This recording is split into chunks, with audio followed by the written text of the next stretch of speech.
Hello Harstin, agus fáilte a bheis go SpeakGaelic. Déan súl a hacah an dú. Súl. World. Ná uadhanan clúinear an crúine cé ar a chleachgach. Ach sána ha sinne dul a bhríon mnealach agus min a réal chrísan. Od sánair fanas, space. Fanas a ha sin a cur na prospeig. Agus Jimmíon sealmachgal a héit le rút Tha iongantach. Be sin an réalh sa naiche Ghàidhealtachd. That was a star in the dark night. Be sin an réalh sa naiche Ghàidhealtachd. Fuirta sin céalbachach gyda rút ma a hawn, agus taich go bhí acad san dorchadas. Ach ha céal eile ann a bheits na siliada na saite ar airst sa frógram.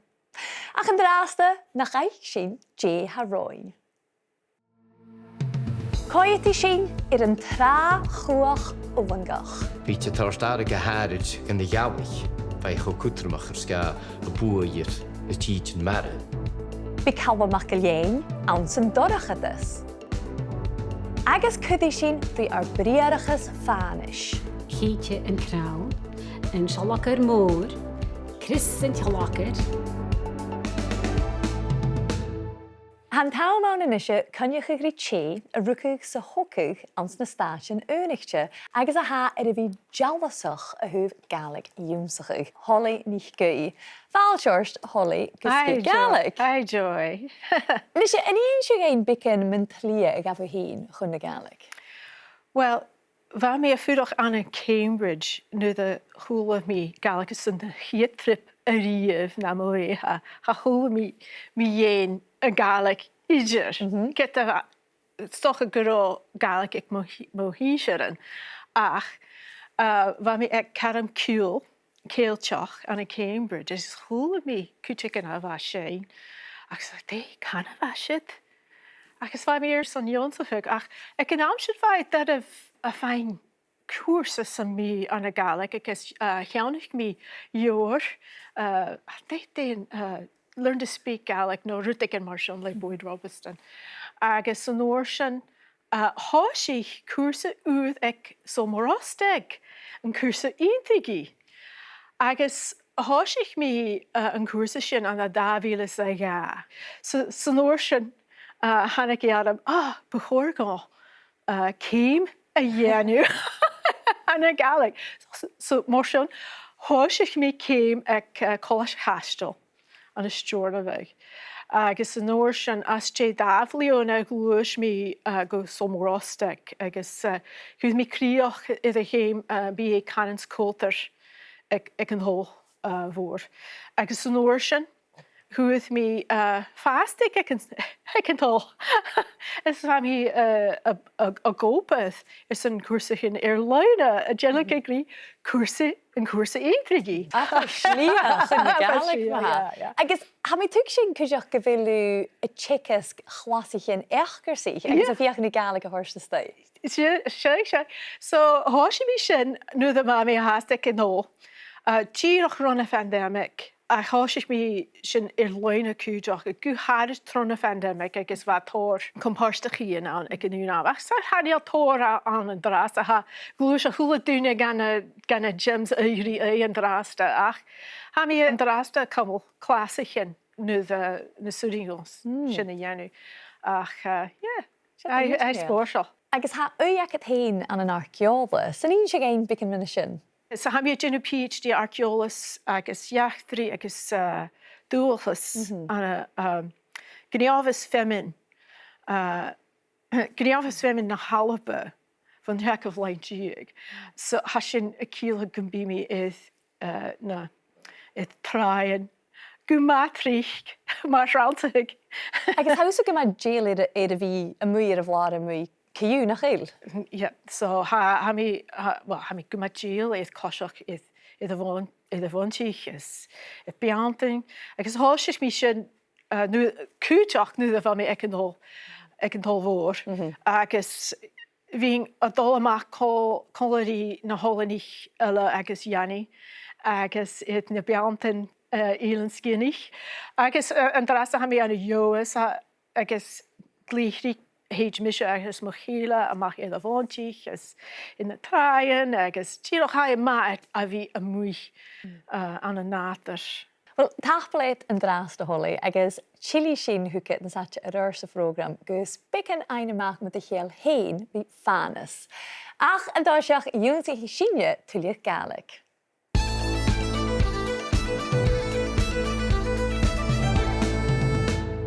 Nach gaf sin cuairt tro spéireann na Gaelic.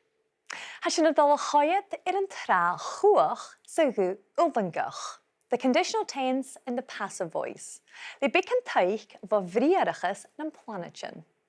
Sfera ha cutramach sin an chrís gréine. The solar system. An chrís gréine.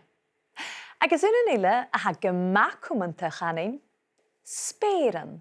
Sky. Nomagúte heavens. Spéireann.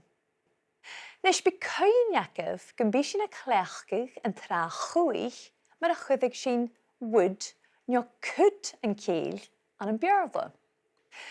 Dún sig sin mu feich, sí, feich, agus would be seen, feichte, feichte, roia. Ach Jimmy an céistin agus frickerstin a clechcach feichte. An feichtsin a réaltan na bhruidhinn an sin. Would the stars be seen more brightly there? An feichtsin a réaltan na bhruidhinn an sin. San frickerst jevinneach, a positive answer, can sin híte. Híte na réaltan. The stars would be seen. Híte na réaltan. Agus an rickerst aichel, chanaichte. Chanaichte would not be seen. Chanaichte na réaltan. Has brian rúd a ha a tachirst san lá haun, nowadays. Ach leis an trá chuach ha cialf eile ann. Gan rá rútan a tachirst san naum I galibh, rút rís an canar the habitual past tense. An bíte a coiad éith na réaltan le prospect. Would the stars be viewed with a telescope? An bíte a coiad éith na réaltan le prospect. Agus an rickerst jevinneach a clechcach víte, víte a coiad. The stars would have been viewed. Víte a coiad. Agus an rickerst aichel, chavíte. Chavíte, the stars would not have been viewed. Chavíte a coiad. Agus lárici sibh fistrachach miniteach a seo sa chóirsa bhaine acin. Nise, nach tuil sin an ninit far a bhfuil Seanna agus Luke a brian mina spéireann.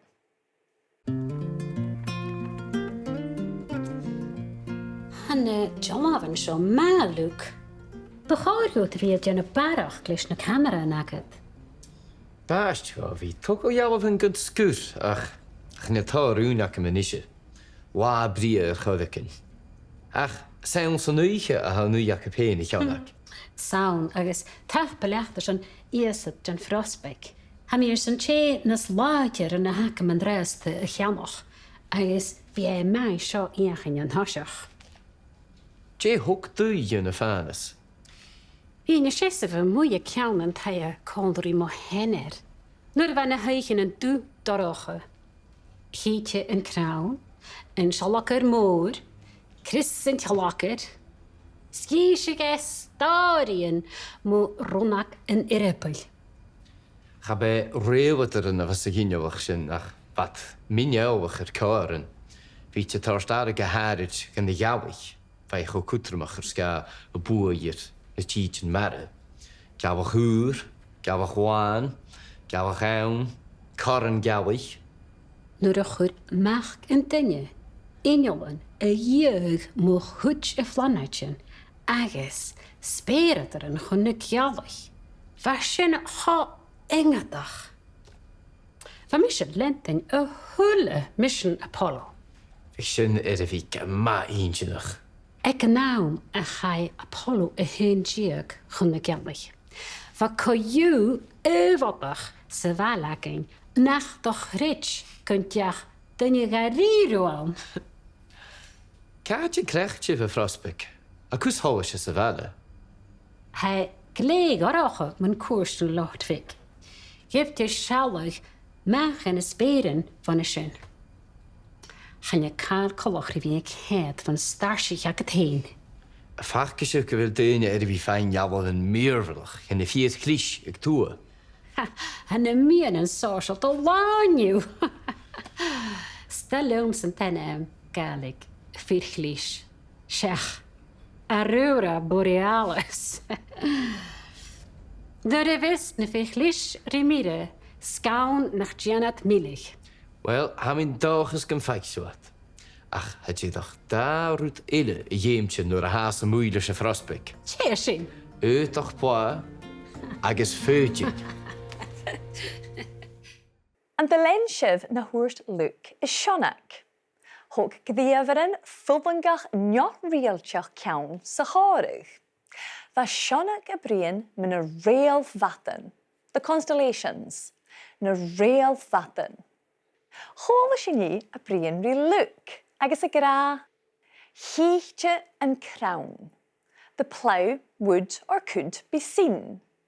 Híte an crown. Tá sionach miniolach iad na réalmhatan, ó the anime he cuideach an sealachad mór. The great hunter, no, the hunter, mar a siar I ghannichar o Ryan. An sealachad mór. Agus huad sin bican briadachis minialich van Luke, mar Gàidhealtachd, new moon, Gàidhealtachd. Cainigh gnúrigeibh na programin goléad san tréisio ein iad iPlayer a BBC. Agus le fo-thiotalan channel YouTube SpeakGaelic. Agus mar a héilsibh ar a dhéanamh go rica seo nach foscríbsibh go channel YouTube SpeakGaelic. Ach an dráasta, Jimmy'n bican yin cháirigh a choiad a bhíist. Dé thug dúideo na fánas. Bhíne sésamh muoie ceannan tha condrí mo henner. Nuair bhain na haichen an dú dorocha. Híte an crown, an sealachar mór, Chris an tealachar, scíisig stáiríonn mo runach an iripil. Cha be réhatar an a bheits a ghinneoach sin ach bat mineoach ar cáran. Bhí te toirt go háirid gan na Gàidhlig, bheith go cútramach ar sca a buair is tíit an mara. Gàidhealtachd, Gàidhealtachd, Gàidhealtachd, Coran Gàidhlig. Han taumaun splaid illegal códri Calum Maclean.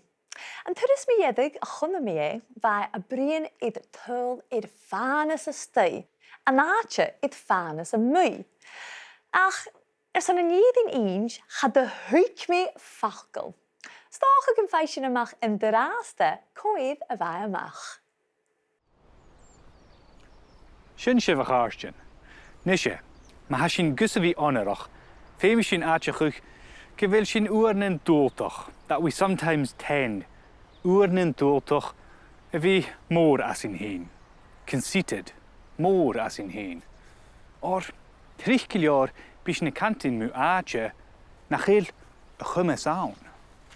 Ach, an dú, ha mise a dóga áite agus monar go cíndeach chanéil a hafil san tadhal.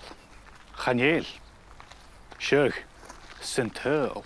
Agus, cuid mi geall nach cúla mór an acafse mi héin ranna seo. Ma níú éh is gan cléinú an fuam I tílich a rás thucad sin machtalle, echo, machtalle. Nise, sanna bhí ceart sé machtalle nin cric I bacháir go rá. Go literal ha mach na crice a frickerst an fuam ac a tain. Machtalle nin cric. Sa bhíhantas chanéil machtalle a sisu ro àite. Ach uairnin bí machtalle lentinach ann. Reverberation. Machtalle lentinach. A hésis, tád na sachin an avist. Ha mise I ddíanú áte sánrichte a thug mach an duine. in táte us uaimere, most reverberant, us uaimere, syntel. Oh, agus bí fémacham éiteach Gaelic. Saunin seo an in inishin dún fascir inar gártan a ha sean bharrachd irim van darna cocuch. Tankichin alle in cloch en bruin na binne, into or inside the mountain, en bruin na binne, var na gaaiach dunje een skris le bommichin. She Preston White nech glei jucher na larich. In toshach she fairness jech gan tanke. Right, if you lean, jump on the trolley there, down on your tummy. Jerry.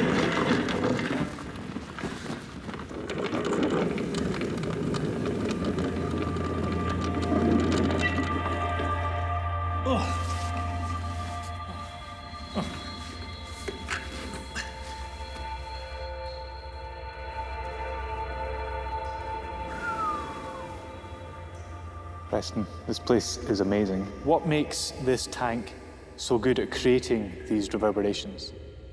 Well, we think that because the oil is coating the surface of the concrete, it seals up any small gaps in the concrete which would absorb sounds. This place holds the world record for the longest reverberation ever recorded in a man-made structure. It does, yes.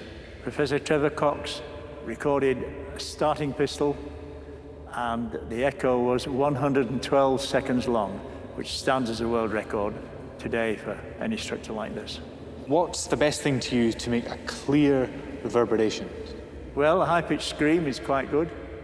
Bang, it can bong on the pipe with a bolt, and then if you listen, you will hear the sound bounce off the wall at the far end.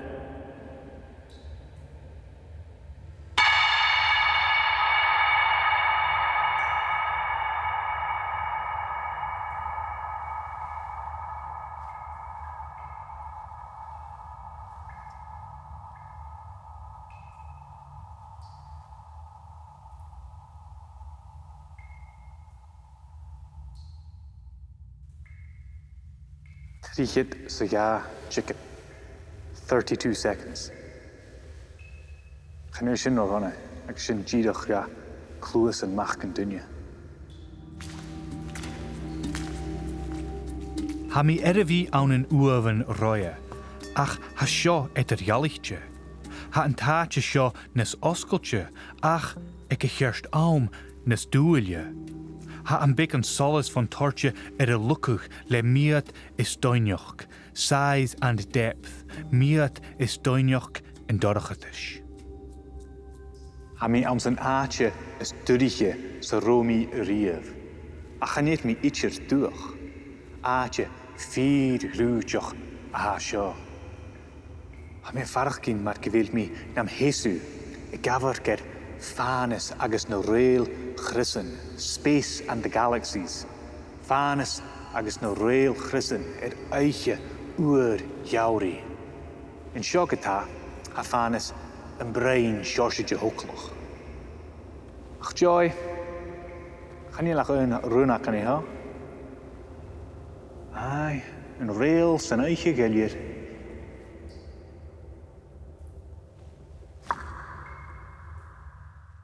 Apabáte íonseach, go cínteach channeil an lithe teann.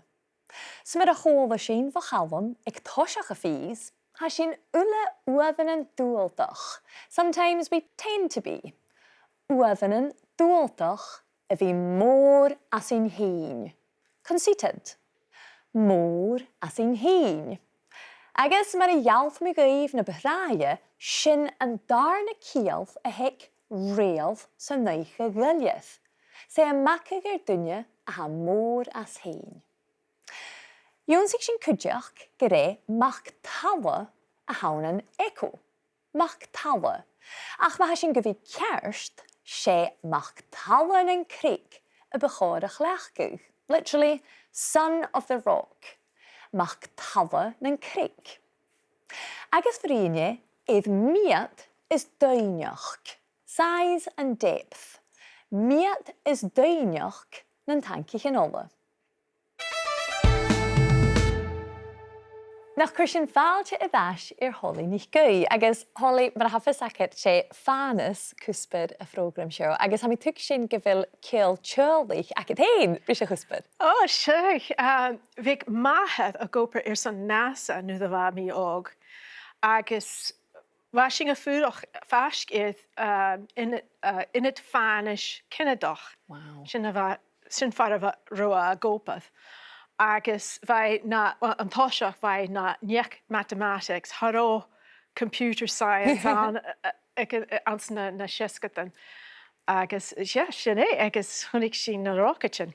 Wel sin bha mi do le géineach, déich a chéine a haca tain bhí feichgéin na roch go genital suas. So bhaising, mar a bhíh dú an nul, bhaising guma feisc is an init fanis. Agus bhíh sin atá go lis mó hena bhath gus na rocatin ícin. Ha céinam cúteach bhaising ula a féthú tufa mui an scóil acing SJ Apollo a húntíag agus hai na spiritaran na astronauts.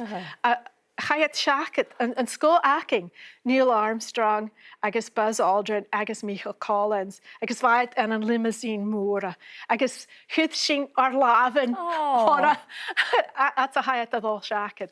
Agus ha mi céin seach go bríimion sin ar san úne bhór ach haís chuideach go búdach a húna. Níon sin éon bicin mena chréitih sin. Chanís créitiú a han ach sé dói bé a han agus ha mi son dúch a fáin so se fós eintin agus arthug eintin tro meorthug. Agus déan tlach go haú féin ma as an nealsanach sin.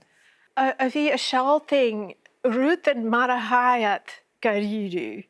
Gunna bhí a cud stórian hadis iad na hácharas múd a hórst. Agus get a ha béha car darah múd a hórst ach bhí úsa na siasvich mar gan big. Sin go maíon sinneach. Agus féim mi hí seoch ar orst, ha mi cúr céist ar thula duine a ha tualáin ar SpeakGaelic. Dé an napar Gaelic a searleit agus curson. Biolach do hennydd rútan nach do iolach do hennydd. sé abert uafasach iranach. Ironic. Agus cút, ha sin a cílathe gus stocha go bhfuil rútan hau a féin go má spátil úr nóga. Mar a sin beocht a hennydd Thai green curry. Agus sin é apar sé gasach lecha go furiste? Yeah, agus ha mi cleintin an apar go mai trí an a US bí at a canting. Biolach a hennydd rútigan. Wel, tapalaif go mór Holley apar go raibh tlach go bhain cleintin mit de lia héin chun na Gaelic agus únsa go cuideach mit de bheithe. Ach is it nach tíl sinne chun an innet agus go coirin gin chórug a bheit itar Luke agus Sionach. Nuair a chur meach an duine, inolán a dhéag mó chuid a flanaitin agus spéiretar an chun na Gàidhlig. Bheith sin há iongantach. Bheith mis lentain a thula mission Apollo. Bhí sin ar a bhí go maíon sinach. Ag nám a chai Apollo a húntíag chun na Gàidhlig. Bheith coiú éhhabach sa bhealacin nach do chrit kunteach dunne garíúán. Cáte creachte bh frospaig, a cús háis sa bhela. Hij gléig oracha man cuairstún lochtfik. Geeft sealaigh meach in a spéiren van a sin. A fachce se go bhfuil daine ar a bhí féin jabhal an míorbhalach in na fiad chlís ag tua. Han na mian an sáisialt ó lániu. Nach tar sin súlaile ar roiaran, prepositions, le bican taich van chórug. Mar is tríche bí roiaran siimplí a cur an inimeth gan tuisiil haverstach, the prepositional or dative case. Chóla sin an fachgal gealbach, mun, gealbach na beráia sa frógram a chan sa chórug huirst Luke, Ghàidhealtachd, to the moon, Ghàidhealtachd. Ha gan a ruchgachig an roiad ga nio do. Agus leis gyda fachgal boran hawn yn gialwch, sé sio y fys y toirt idd gialwch a hyrachig gw ialwych, gan ialwych. Agus fa apers gile ag sionach gain da hyrys. Chun na gialwych, to or towards the moon. Chun na gialwych. Cofach ri roi'r yn ile, bu chun y cwr yn enymydd gan twysel gynetiach, the possessive or genitive case, mar sin chun na gialwych. Agus an de hogsif tachartas ag enymych sionach agus look, na fo-thiotalan, the northern lights, nio and aurora borealis, na fo-thiotalan. Dé channer sa Gaelic san tadhal. Had da achgal a frickerst tadhal na bearla, agus sé fachglan iasach a hauns na ga. An an luas, canny cwch, toirt, nio dúilt. Toirt, nio dúilt, agus ham fachgal sin a tsin an bearla Ghàidhealtachd, tadhal, le a chudis ag an Ghàidhlig. As na dúchaintsin an sa cháirt na héileann siar, sannilan scianach, rársa agus mulle sé siretar a chanasat. Siretar. Ha siretar a tsin an bearla Ghàidhealtachd, servitor, a bheit a cialachig table napkin, nio hand towel. Ans na sciadan fan an clóinear siretar ha toirt nio dúilt gachlachig san tablecloth.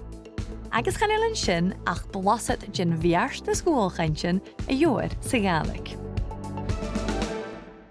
Nach sin hiúil astar sa frógram seo. Chud sin ri ar briarachas me anas slé lihich an cthís gréine, the solar system, an cthís gréine. Agus ma chaite sin suas stácha gan feich sin réal vatan, mar an crown, the plough. An crown, nio magúte, Orion, an shalaketh mór, an shalaketh mór. Glach ialwach arnada cwdiach, le lihich gialwach úr, new moon, gialwach úr. Wel, ysbeirid ar yn coda, fe mi sy'n ula y hyn gytalaf gys criach a chur a frógram sio. Feutisif, tuliach dainioch gain i de chusper, agus ma chwrsichen, chlasichen, agus gilior ile an larichacin. Chwn yn afrógram ma ha, mar sy'n leif yn draste.